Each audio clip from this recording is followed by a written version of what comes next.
No, no. Well, I still believe that, but you know, it takes two to tango, right? But no, I do. I mean, I believe it would be a massive tax cut for the Canadian citizens.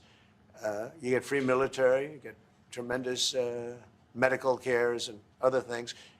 There would be a lot of advantages, but it would be a massive tax cut. And it's also a beautiful, you know, as a real estate developer, you know, I'm a real estate developer at heart. When you get rid of that artificially drawn line, somebody drew that line many years ago with like a ruler, just a straight line right across the top of the country. When you look at that beautiful formation when it's together, I'm a very artistic person, but when I looked at that beauty, I said, that's the way it was meant to be. But, you know, I do feel it's much better for Canada. But we're not going to be discussing that unless somebody wants to discuss it.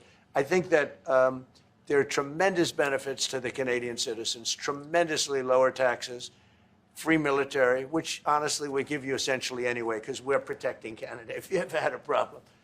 But I think it would really be a wonderful marriage because it's two places that get along very well. They like each other a lot.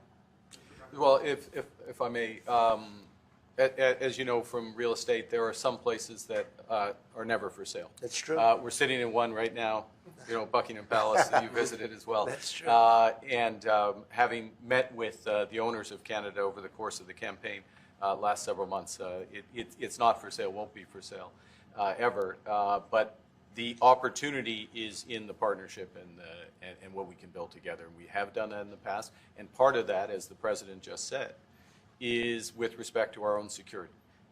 And my government is committed for a step change in our investment in Canadian security and our partnership, and I'll say this as well, that the President has revitalized international security, revitalized NATO, and us playing our full weight in NATO, and that will be part of it. And they